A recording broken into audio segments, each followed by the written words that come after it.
Well, now I'm going to tell you about Ingvar Kamprad Emtaryd Agunnaryd.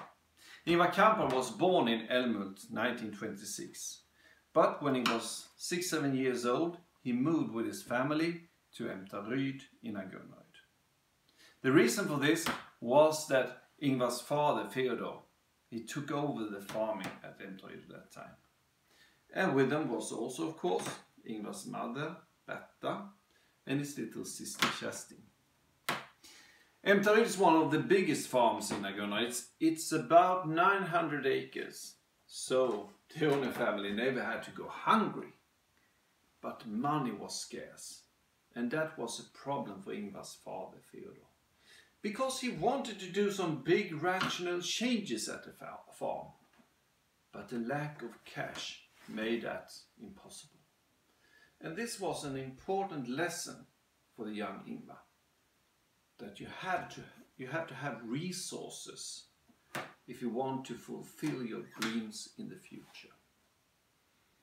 At a farm like Emtaryd, in this time of history, there was a lot of people involved with the work. And the life meant hard work for the owner family and hard work for the staff. There were farm workers and maids living at the main farm, and there were also on the outskirts of the farm 17 crofts where the farm workers could rent a patch of land. They could grow what they needed for themselves and the family on this patch of land. They had a small cottage, small cabin, and maybe a few domestic animals. And then they paid the rent for the land by doing days' work at the main farm. Everything had to be used and useful at the farm. So from the forest they took timber for constructions, logs for heating up the houses. They hunted there, they picked mushrooms and berries there.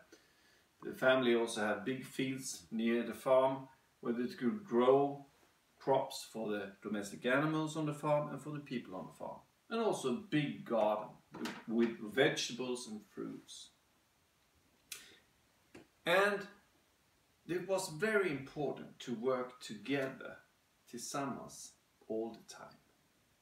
But at the same time, to let forth the one that were a little bit more skilled for the good of everyone. And householding was another key word at the farm.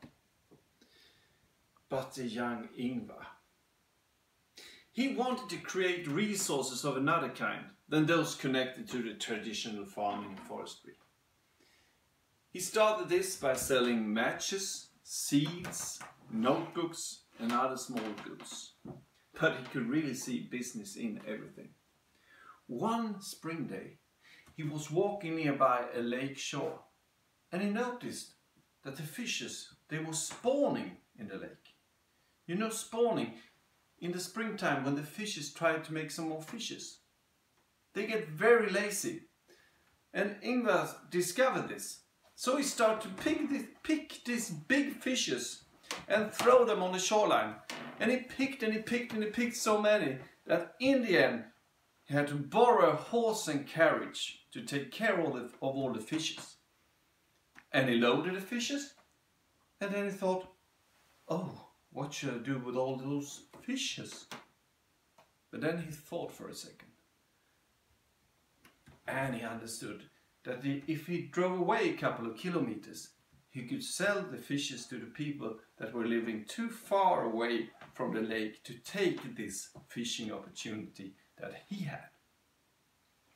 So he sold every fish and made a nice profit that day. So he was very satisfied. Yes, Ingvar could really see business opportunities when they came to him. Thank you.